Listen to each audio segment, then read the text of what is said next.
Yeah, guys, I'm so happy to be here. How's everybody doing tonight? Great. All right. Guys, by the way, if you don't laugh, I'm going to strangle you after the show. How does that sound? So, you guys, a lot of you are comics. Who's tired of getting their friends to go to shows? Yeah. I mean, for me, it's like torture. My one friend, I write to her, I'm like, Oksana, what are you doing today? She writes back, nothing much. I'm like, how about a comedy show? She goes, I have poison ivy. Oh, yeah. Then my other friend, Carol, she's like, Esther, I think it's so great you do comedy. I really want to come see you. So I'm like, how about Friday night? She says, I have to do my laundry and my taxes. I'm like, Carol, your husband's an accountant and you have a maid. I have a friend, Paul, and he's an atheist.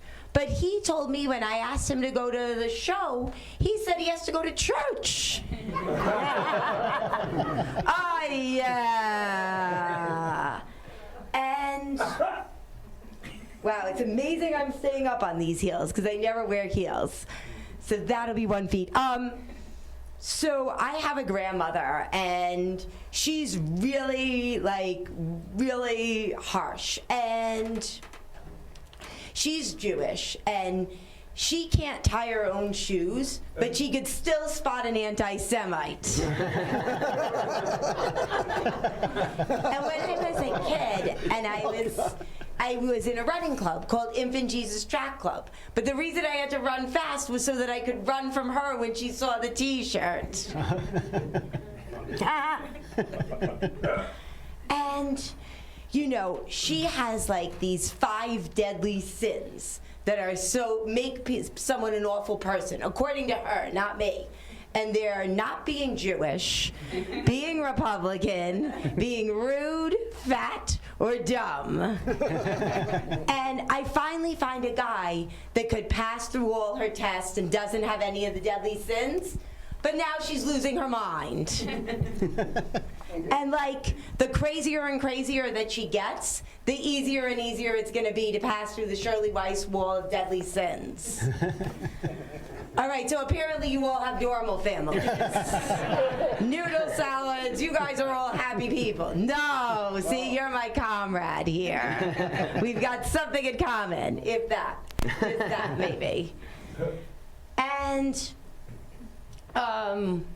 she's like really harsh and she criticizes me a lot. But the way to deflect it is to find someone who's messed up more than me. Anyone hate criticism out here? Yeah. And like she'll be like, when are you getting married? And I'll be like, that son Alan of yours, he has a nerve to move all the way to Belgium.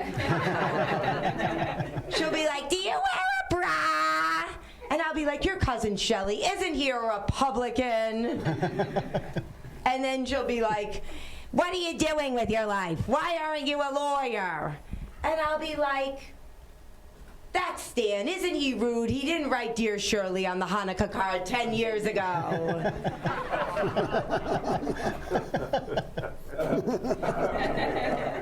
And my unkempt hair is nothing compared to President Trump's regressive policies. At least according to her. And thank God! All right, we'll do a quick one. Does anybody wonder, though, like, why do we need an appointment with the psychic? Shouldn't she know we're coming? And I'm, like, now banned from the supermarkets, which is weird because for oversampling, which is weird because the samples are free. All right, thank you guys so much.